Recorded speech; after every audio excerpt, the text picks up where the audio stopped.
All right. So, how did you like chapter 1 of The Hobbit? I will tell you, I love The Hobbit. Absolutely love it. However, chapter 1 is very long. And for me, even for someone who absolutely loves it, it's a very rough chapter to get through. There's so much going on, and the information in chapter 1 is so valuable that you have to have it. Like, the story is so important. So I want to make sure that we have a couple of really important key facts that we noticed in chapter 1. I know you have your workbook that you can use, but these are things that I would just want to really reinforce that are important because you will see this development throughout the entire story. So for one, our main character, Mr. Bilbo Baggins. So we meet him, he's very proper. Then we start noticing his personality traits. Now I challenge you to create a T-chart, one with Took qualities and one with Baggins qualities. And as we go through the chapters, mark and identify which characteristics show Took characteristics versus Baggins characteristics, so that you can see his progression and change and character development and growth throughout the novel. Now, I also challenge you to do the same thing for Thorin. So we meet Thorin here, and he's a haughty individual. So with that being said, him being haughty, it's one of his back core pieces of his character, but you're also going to notice different remnants of how he kind of ebbs and flows with the situations. Now, at this time, all the poems that are in here, so all of our poems in The Hobbit, they are very important for telling the story. So, like, depending on which book, which version, I have a couple of different versions of the book, but if you have this version, you will see on page 14 and 15, we get the story about how the dwarves lost their homeland. So really, even though it's in poetry form, which I think is great because he really broke it up, Tolkien really broke it up for us, but that is a very important story because it's the backdrop for why the dwarves are even on this quest. Why do they even need Bilbo?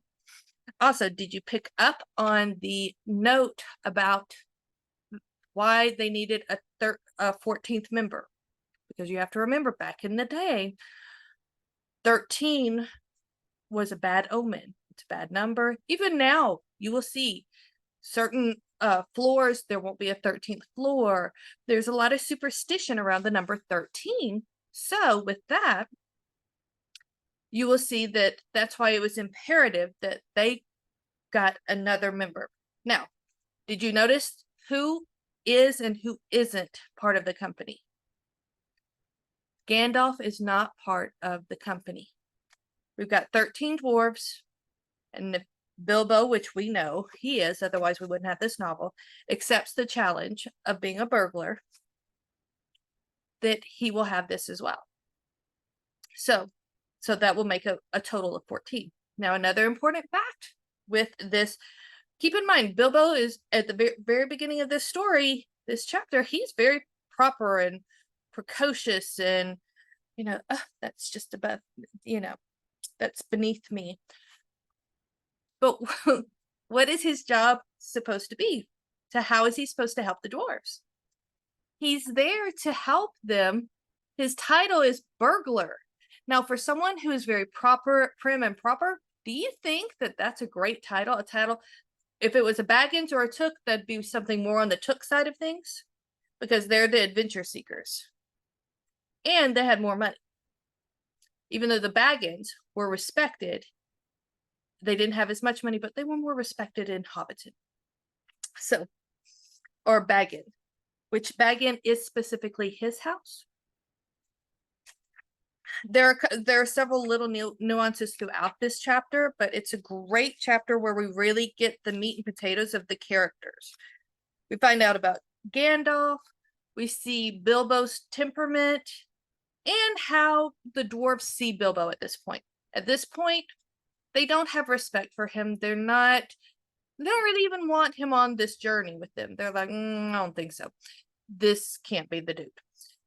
But we'll watch this change with the dwarves, with Bilbo, and how the characters change, the respect, everything about this is something that we're going to be tracking. Another thing that you will notice, Bilbo loves being at home. He's very comfortable at home. So every time you start seeing Bilbo in a tough spot throughout the novel, notice what he starts reminiscing about. That's how you know that he's struggling with some internal conflict and issues, and he doesn't know what to do. And so when you start hearing him talk about, I want to be home, I want to be in my armchair, things like that, pay attention, because those are pivotal points where his character is actually going through changes and struggling inside on what the right thing to do is or how to handle a situation. Now, I'd love to hear your feedback. I will post some games for you so that you can have a little bit of fun with that. You'll notice that in the workbook you have reading comprehension, vocabulary. I'll also post links for the vocabularies. What I'll do is I'll put it on a page so that you have the link to all the vocabulary practices and activities. All right, if you have any questions, I cannot wait to hear from you. And other than that, I will see you in the next chapter.